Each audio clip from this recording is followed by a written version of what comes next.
Why was it so difficult for Utah to be granted statehood? We'll talk about that next on Polygamy. What Love Is This?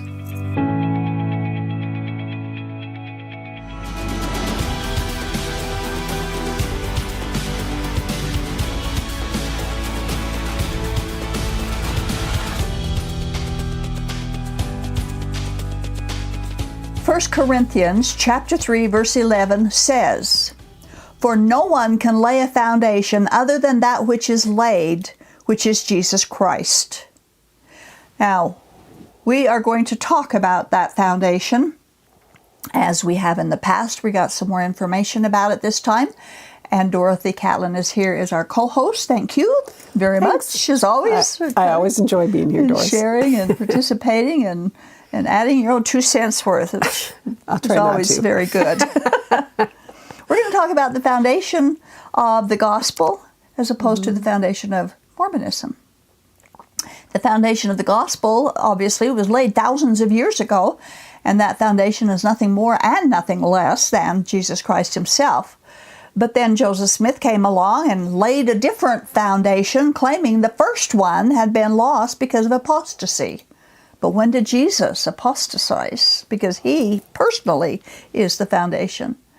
Better yet, can he apostatize or change his purpose or allow the original foundation to be destroyed? Despite what Mormonism teaches, this doesn't say that Jesus Christ through Joseph Smith is the foundation or through polygamy. The foundation is Jesus alone. Now, early Mormon polygamy and today's polygamists believe and teach that God is a polygamist and that Jesus is a polygamist and that his people also must be polygamists in order to qualify for eternal life. We do this program to show them that their doctrine is not historical or biblical or part of the indestructible foundation that has already been laid. Now, polygamists are very religious people. That's why our program is religious, because they are. Naturally, if we want them to know the truth, we must present God's truth to them, prayerfully hoping that they will see that Jesus is the way to eternal life and not Mormon doctrine, not polygamy. Basically, it's a biblical as well as a natural law that the root determines the fruit which the plant produces. Today, we're going to go back to the root, as we often do, because Jesus said a bad root can't produce good fruit. Mormonism claims there was a worldwide apostasy which wiped Jesus' true church from the planet, and centuries later, it took Joseph Smith to lay the foundation again. But the root of Mormonism opposes the teachings of Jesus and his disciples. We want to share some of that today. We found an interesting publication. The cover page is on the screen. It's entitled Utah Statehood, Reasons Why It Should Not Be Granted. Salt Lake City Tribune Print, 1887. Utah was not granted statehood until 1896, 9 years after this publication. And we found it interesting enough to share with our polygamous viewers and our Mormon viewers as well, so they can better understand the roots of Mormon Utah, and perhaps recognize that Utah's culture through the decades continues to reflect the same root of Brigham Young's early Mormon Utah. From its beginning to this very day, deception has been a foundational part of the LDS organization and the polygamy groups as well. The leaders know the deceptions, they mastermind them, they plant them, and then deny them. Sadly, most of the leaders or members have no idea of the various deceptions Mormonism has contrived or that they continue to perpetuate through their deceit. This booklet describes some of their deceptive and illegal practices of the political religious powers that controlled the early Mormon Utah territory. Polygamy, of course, is one of the topics of deception described in this publication. First of all, when Utah applied for statehood, they refused to comply with United States laws and statutes. In fact, the early Mormons damned and condemned the United States of America. We have a quote. Yeah, this is a fascinating letter to quote from. So, as to make you realize the enormity of Mormonism, suffice it that I found them a community of traitors, murderers, fanatics, and whores. The people publicly rejoice at the reverse to our arms and thank God that the American government is gone, as they term it, while their prophets and bishops preach treason from the pulpit. Federal officers are entirely powerless and talk in whispers for fear of being overheard by Brigham's spies. Brigham Young rules with despotic sway, and death by assassination is the penalty of disobedience to his command.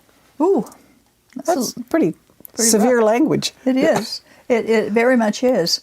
And of course, he mentions death by assassination. We know that the blood atonement was part of Brigham Young's Mormonism.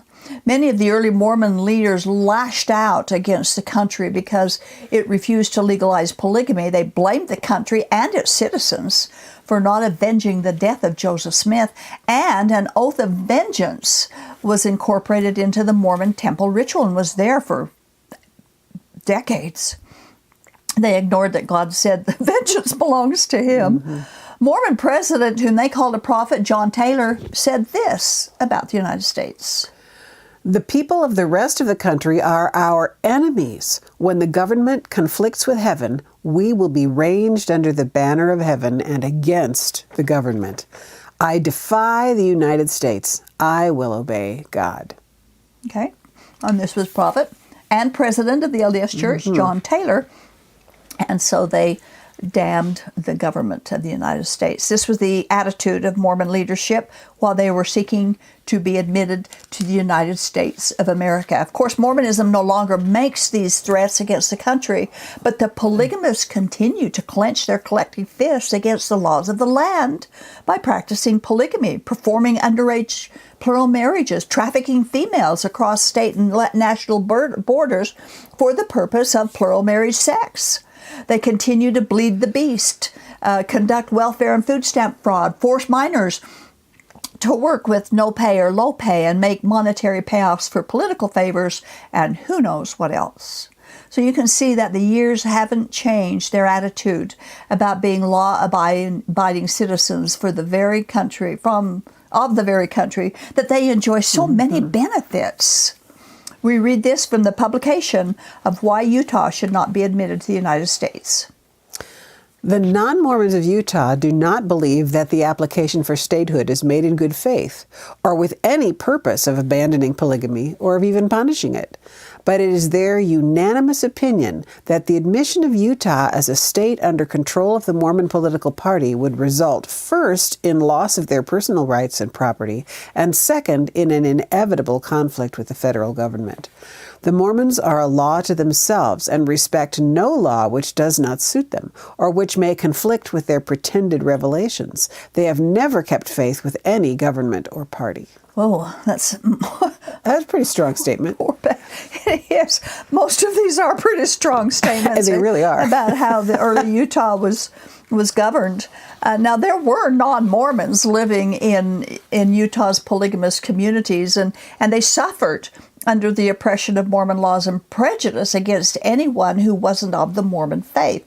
If Utah had been granted sovereign statehood without making internal changes, it would have become a theocratic communistic state within the free United States of America. That wouldn't work out very well.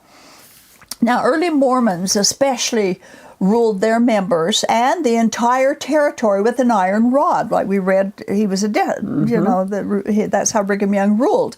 And of course, he himself was a polygamist. He was president and leader of the Mormon Church, and at the same time was the governor of the state of Utah. So we have this theocratic conflict of interest political, The Mormon prophet and president reigned, placing Utah territory under a religious ruling authority. They took advantage of it and misused their powers. This was not the wisdom behind the Constitution of this country. Now, this publication was appealing to the national political powers that without changes being made in Utah governing authority, it would be a very bad idea to grant statehood for Utah, of which they were applying. We have another quote. The Mormons seek statehood to get out of the dilemma without submitting to the law. The non-Mormons of Utah appeal to Congress not to deliver them over to a majority which treats all others as enemies. These ask that Congress continue its protection over them until Utah is brought into harmony with free and civilized institutions, and that the national laws be continued in force to that end.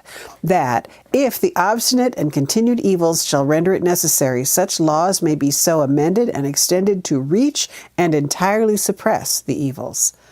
The Mormon power is utterly irreconcilable with and repugnant to all civil government. It is subversive of all governments but its own. Wow. This is a pretty strong statement from people who live here during the time that's under discussion. You know, it was that way until, I would say, the early 60s.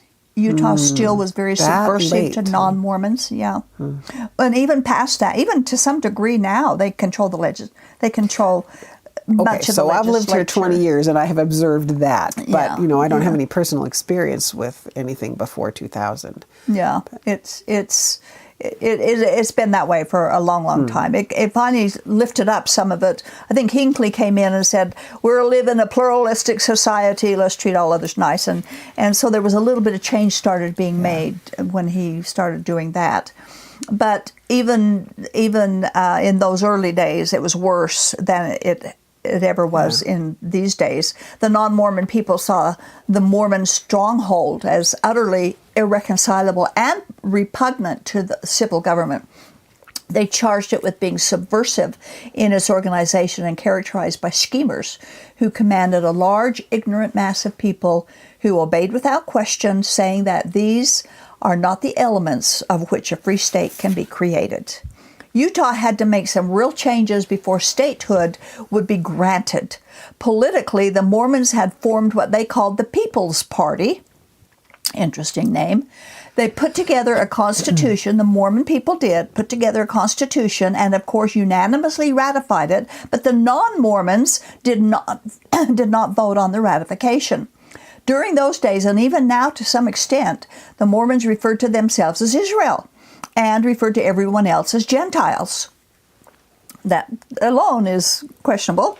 John R. Winder was chairman of the People's Territorial Central Committee. He was a staunch Mormon. He sent out invitations to people to nominate delegates who would attend mass meetings to vote at the Constitutional Convention for Utah. They invited all classes of people and requested the cooperation of other political parties. This was a definite pro-Mormon Constitutional Convention, and everyone knew it. We want to share some of the responses from those to whom, non-Mormons, whom this invitation was sent. Now, so far as I know, there's not a single non-Mormon of any shade of political faith in Utah who's willing to cooperate in the proposed measure, or would not regard its consummation as not only destructive to their individual rights and interests, but suicidal to the peace and prosperity of the territory. That's because everything was pro-Mormon, pro-polygamy. They stacked the juries. They stacked the law-abiding offices, so everything was pro-Mormon. And that's why they made that remark. He wrote that Utah was under the control of the religious Mormon party, which is invested with these delegated powers, yet for a quarter of a century stood against national laws, and at that time continued to resist the laws of the land. He also wrote this in response. The assumption of political power under ecclesiastical organization has been the chief cause of the troubles in which your party has been involved. So who's the you in view, the chief troubles in which your party has been involved? The People's Party, the Mormon party, that had been formed by Mormons, for Mormons, and that was their that's what it was called then. I think now it's called, no, it's not called anything now. Of course, they were concerned about the central control that the Mormon Church had over the people and over the entire territory. And over the appearance of political control, which really is religious control. The religious control, exactly. Just making sure I understand what I'm reading. Yeah. It's quite an involved publication. We're just pulling some of the quotes out of it, but it's a very interesting one to read. And the control that the Mormons had was over people, over businesses, over stacked juries, like we mentioned, the perverted law, judicial government, and of course, they refused to give up polygamy. Presently, the complaint of today's LDS and polygamists is that when they first started living polygamy in those early days, it was legal, but laws were then or subsequently passed against their religion because of plural marriage, and they cried foul over that. But that isn't true. Yes, the federal government passed laws against polygamy.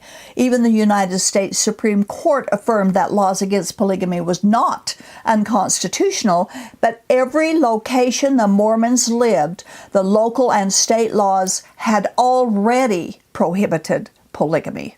When they came to Utah, it was a Mexican territory, and polygamy was against the law in Mexico.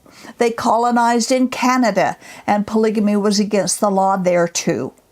All this despite the fact that Mormons' initial creed stated they would obey the laws of the land in which they lived.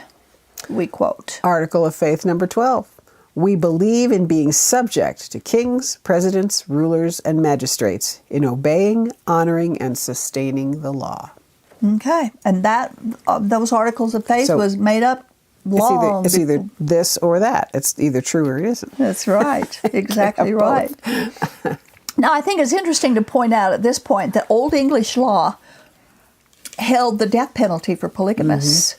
And for a time, the law was brought forward from the Old English law because a lot of our laws were based on some of the Old English law, which a lot of it was based on the Bible too, by the way.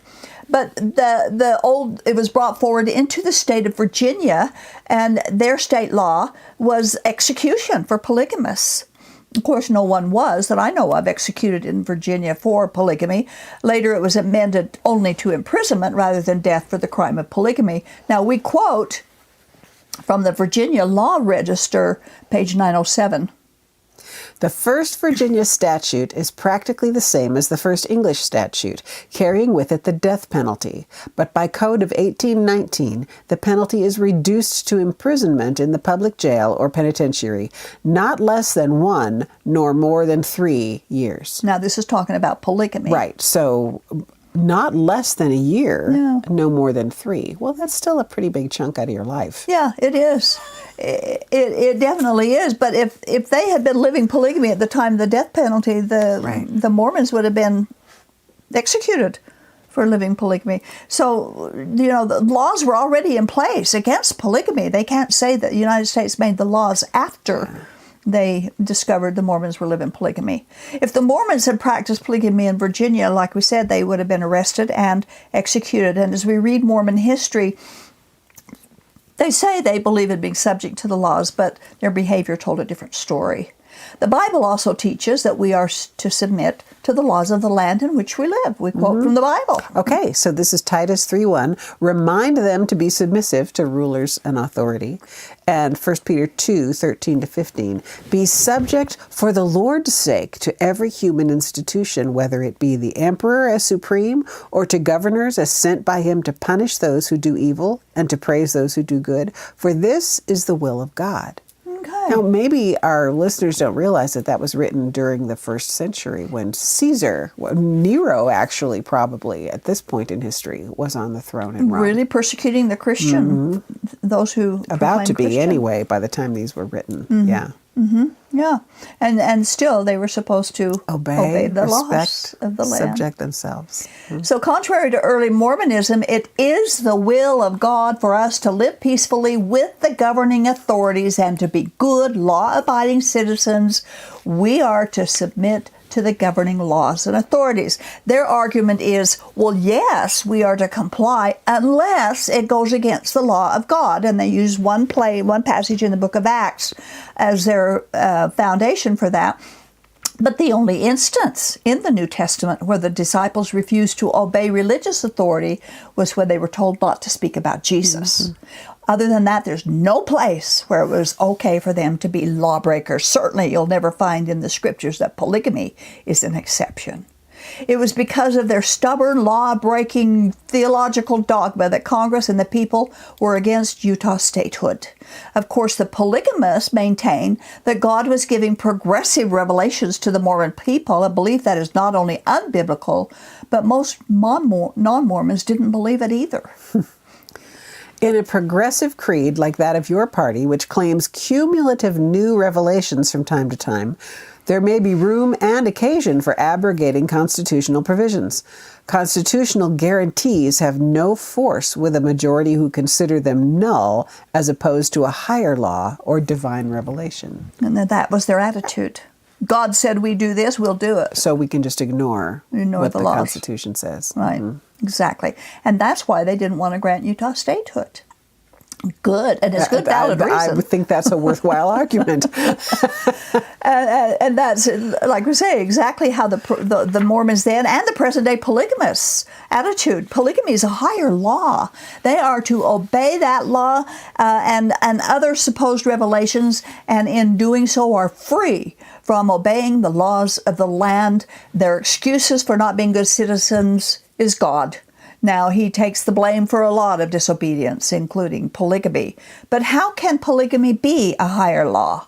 When God instituted monogamy and Jesus himself affirmed monogamy, and 1 Corinthians 7:2 commands monogamy.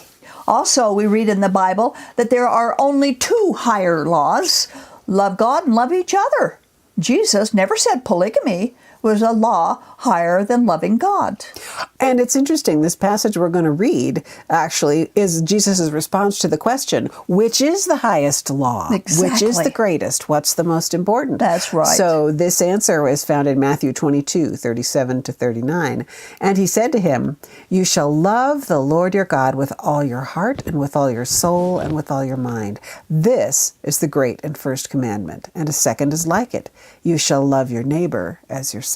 Yeah, and no mention of polygamy. No polygamy. And how can polygamy supplant them? Well, it's not even marriage there. It's all about us and God. Exactly, our relationship with the Lord and with each other. So we've asked these questions in the past, but so far we haven't had a single valid answer from a polygamist. Here's another quote from the book, Why Should Utah Not Be Granted Statehood? And it centers directly on polygamy. The political history of the territory of Utah and the system of plural marriage are so closely interwoven that one cannot be considered separate and apart from the other. In fact, since July 24th, 1847, polygamy has given tone to the political policy of the Mormon people. Every effort has been made to strengthen polygamy. The result has been that nearly every man of prominence in the church became a polygamist. The controlling intellect of Utah became involved in the practice. They filled nearly every office of importance in the church and in the territorial and county governments, and had a large majority of every legislative assembly. So all the controlling power were practicing polygamy people, polygamous men. Yeah. There are just a few. These, by the way, are just a few of the objections that have been stated in this publication. It consistently presents numerous problems with the Mormon population, its leadership and membership, and its stranglehold on the Utah territory. They complain that the religion wanted their religious freedom, but they didn't want the responsibility of being honest, upright, law-abiding citizens, that they were a law unto themselves, which Brigham Young himself had pronounced that they were when he said this: I live above the law, and so do this people. There you go. That's it. How do you? That covers all that pretty much says it, doesn't it? It does. There's no law.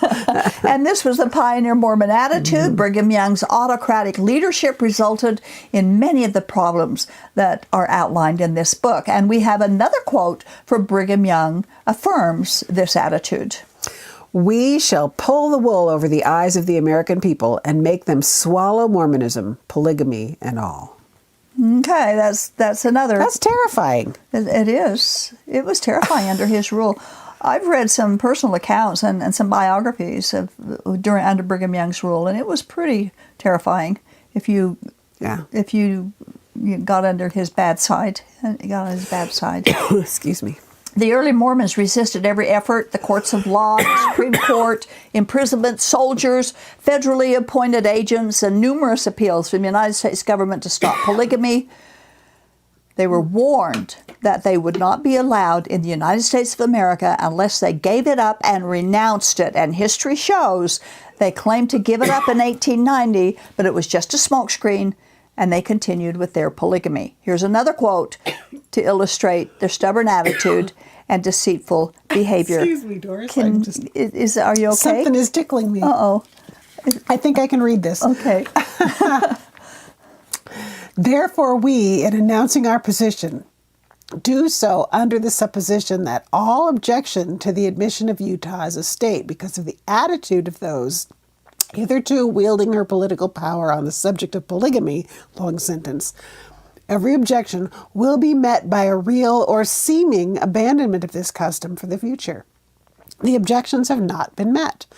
This question aside, then, we desire to say that our objections to Utah becoming a state are still untouched. Okay, it took many years before they finally dealt with the problems, and even then they just said they did and didn't. The Mormon religious powers in Utah refused to comply with the requirements necessary to become a sovereign state in the free United States of America. Now, we have a bit more information to present about this topic, and then we want to present a more modern day story of the fruits of Mormon polygamy, and we will finish that next time. I hope your voice recovers from all this. Something tickled me. But I think it's interesting. I don't know how many polygamists or even the LDS people themselves know some of this behavior, this bad news of their early Mormon behavior.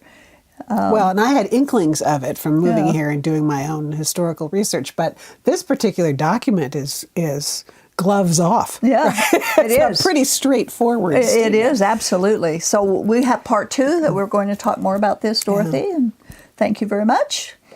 You're welcome. See you in part 2. Someone said that what's good about Mormonism is not unique, and what's unique about Mormonism is not good. Well, that describes their unique doctrinal teachings such as polygamy and temples and the literal brotherhood of Jesus and Lucifer.